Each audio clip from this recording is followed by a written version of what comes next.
Welcome, everybody. My name is Matt Pearsall. I am the Community and Social Media Manager for Second Step Programs, and I'm very excited to have you all join us today for a special Second Step Meet the Makers event. Today, we are joined by Miloshi, Mehta, and Amanda Page. They are product managers here at Committee for Children, and they are leading the continued development of our elementary and middle school digital programs. And they're going to share news about new updates that are on the way. Before we begin our conversation, though, I'd like to begin with a land acknowledgement. Committee for Children's offices sit on the unceded traditional lands of the Coast Salish peoples, specifically the first people of Seattle, Washington, the Duwamish tribe. As we honor the Duwamish people and their ancestors, it's also important that we consider our place in the past, present, and future history of the Indigenous peoples of our region, as well as how we can best support them. Thank you. So, Miloshi, Amanda, thank you so much for joining us today. Thanks for having us. We're excited to be here. Yeah, I think this is sort of like the Christmas in June for everybody who's using Second Step digital programs, get to find out about all the new things that are on their way to the programs for next school year. But before we unwrap the presents that are coming, I wonder if you could talk a little bit for people who may have missed it. If you could recap all of the presents that were released over this past school year, that updates to the program that came since last September or August. Yeah, thank you, Matt. Definitely. I think I'll just start off with some of the changes that you might have seen in the curriculum. And I really hope that you enjoyed these new things that we added in there. First off, within the elementary program, we had our Mind Yeti mindfulness sessions. We're so grateful to those who shared photos and videos of you actually using those sessions. That was really great for our team to see. We had 5 new songs that everyone loved from the kits that were adapted into our digital program. And then we had 36 extension activities, which were 2 per grade band per unit, added in to supplement the curriculum. And those are really fun for us to create and once again see being used in the classroom. For middle school, we did an alignment for advisory activities and CASEL competencies to lessons. And then we also made sure that all the lessons were available in Spanish and family resources were available in at least 10 of the top languages used in the United States. For both programs, we added in the ability to delete a class to improve reporting accuracy. We added a new slide at the end of the lesson presentation to more easily access end of lesson surveys. Once again, a huge thank you to all of you who filled in those end of lesson surveys. That information and feedback is so helpful to us and really helps us prioritize what we want to improve in our curriculum. And then finally, we added in audio transcripts and closed captions to improve accessibility of media. I'll pass it on to Amanda to talk about program training and implementation. Yes, thank you. So many exciting updates to the curriculum last year. I loved seeing what everyone was doing with those things we added in as well.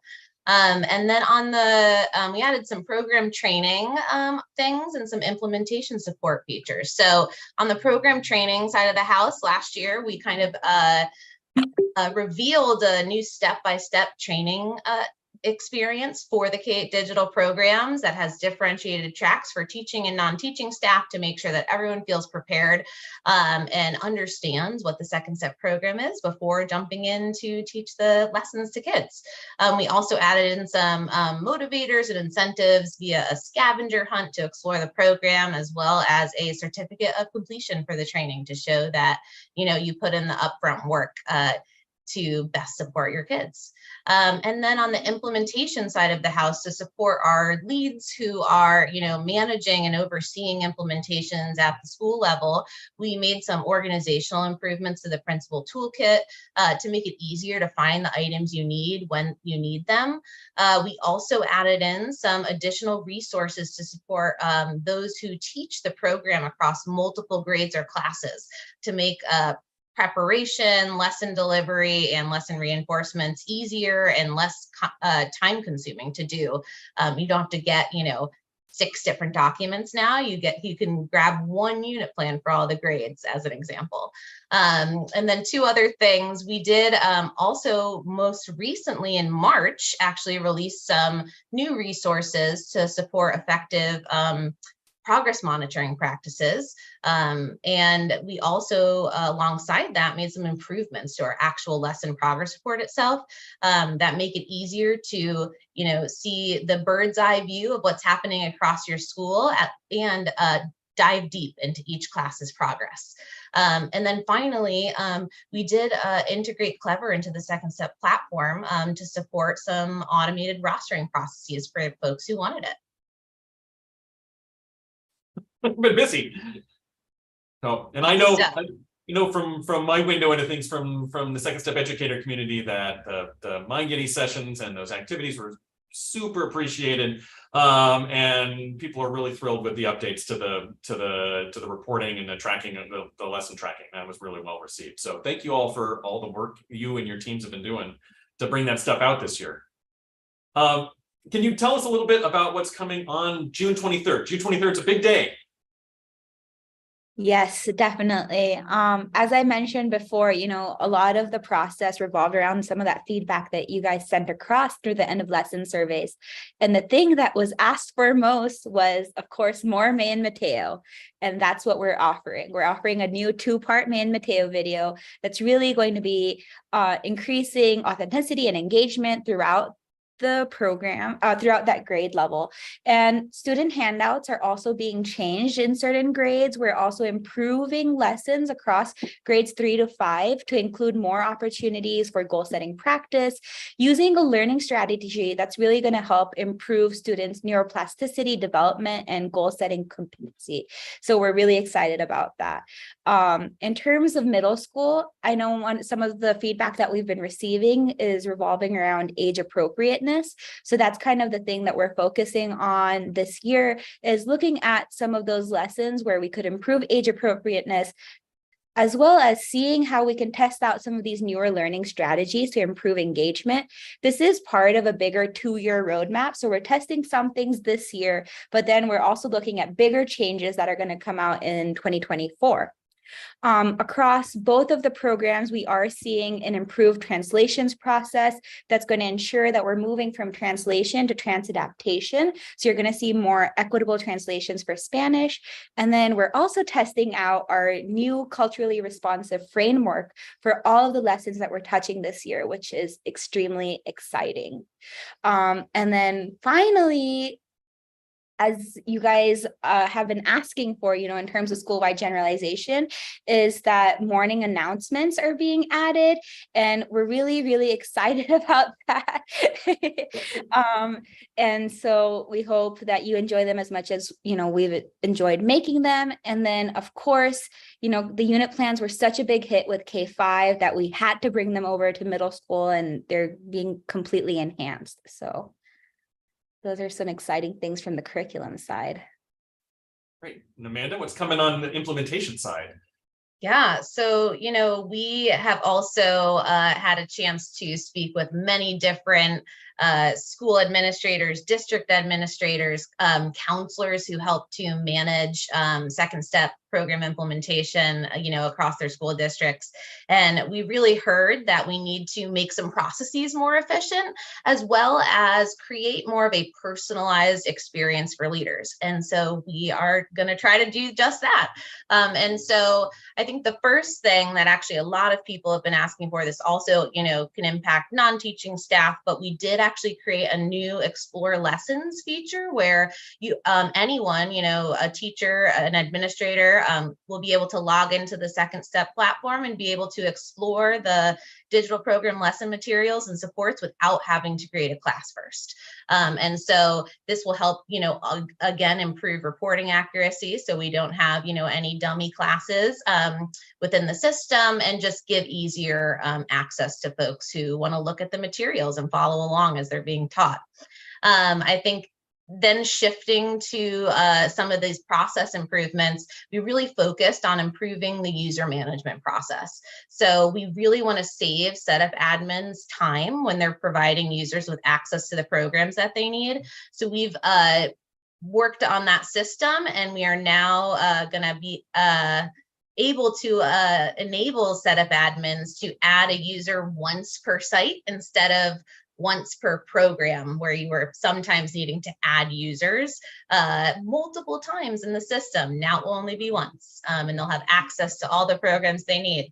And lastly, in terms of really crafting that personalized leader experience, we've made some significant improvements. And so starting June 23rd, when you log into your dashboard, you'll actually land on a new administrator specific dashboard that both district and school leaders can use to see elevated insights. So, help understand if your schools are adding the users that they need to and setting up the classes that need to be set up, as well as have direct access to the implementation supports y'all need as soon as you log into the system.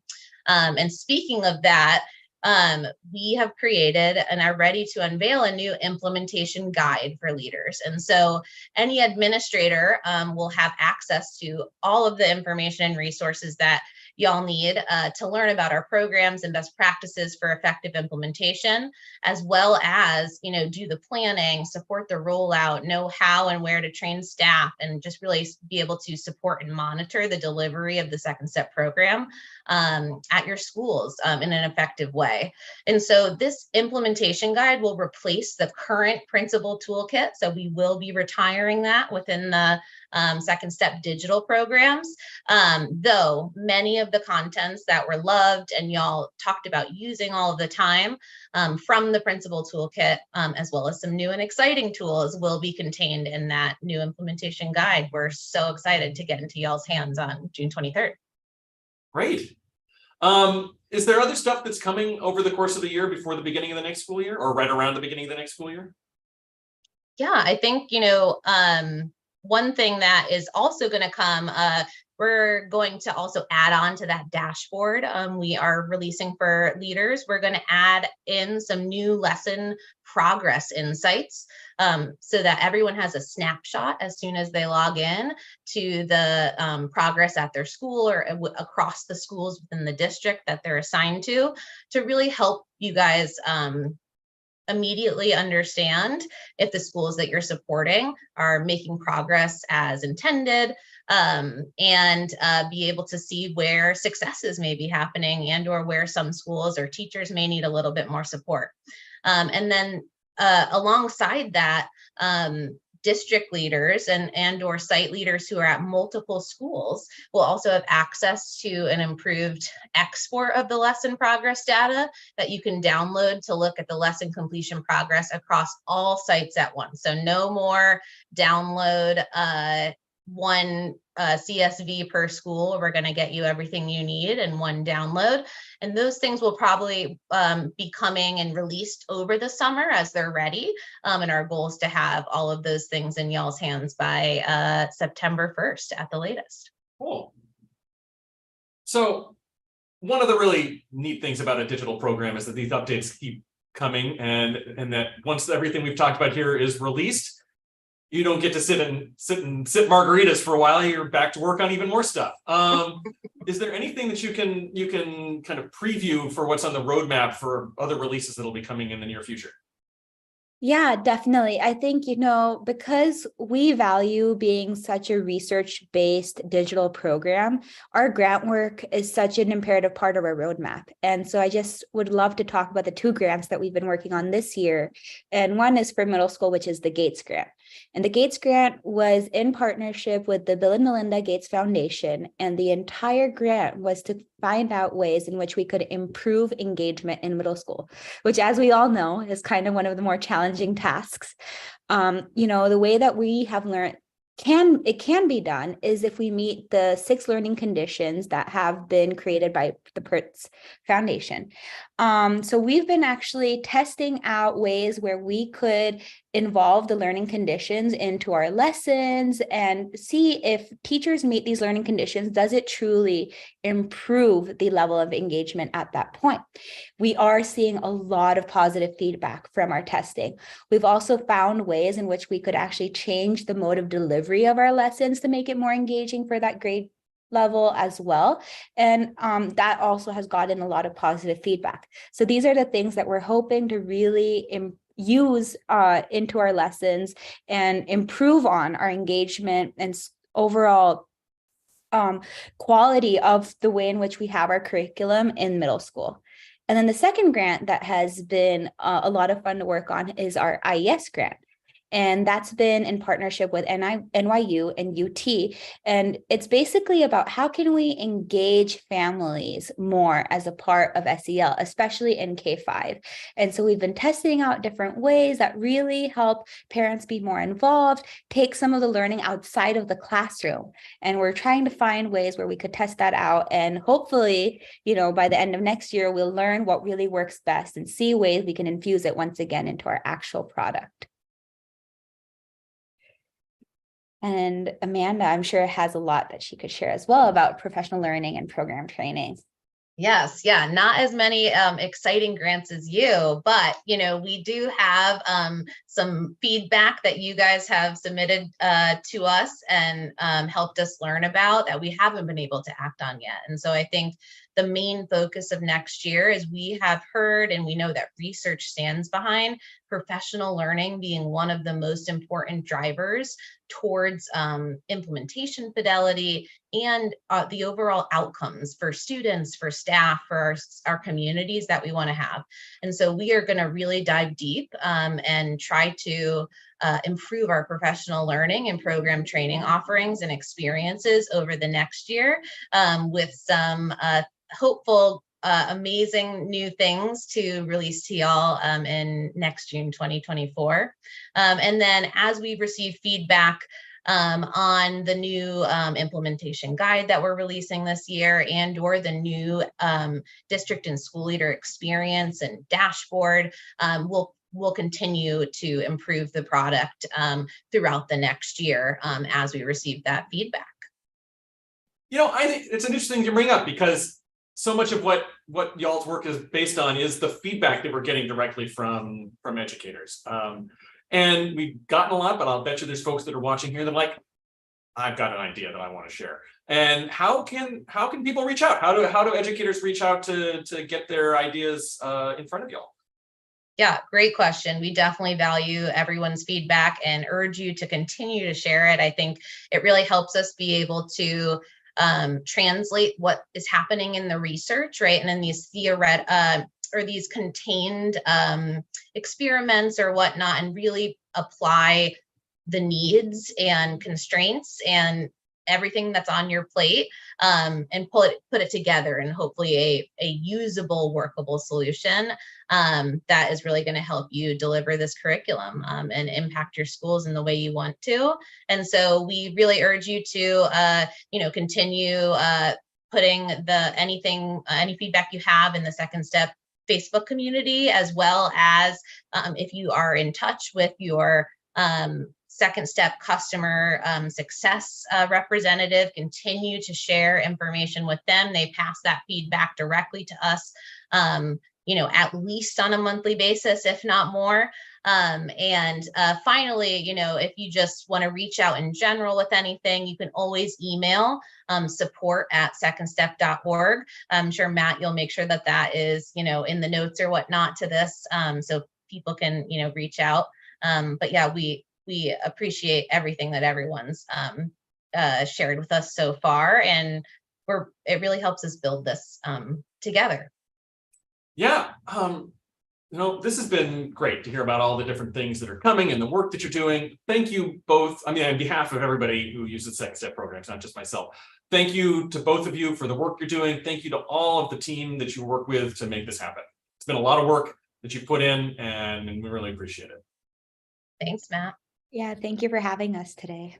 So, and Amanda mentioned the Second Step educator community. If you're watching this in the Second Step educator community, then you already know about the Second Step educator community and how you're welcome to drop in your ideas or get support or connect with over 10,000 Second Step educators across the United States and around the world. But if you're watching this somewhere else on Facebook or on YouTube, here's some information about the community. We would love to have you join us and be a part of the awesome professional learning community for Second Step educators. So until then, thank you very much. We appreciate you all joining us today, and take care. And if you're close to summer, have a great summer break too.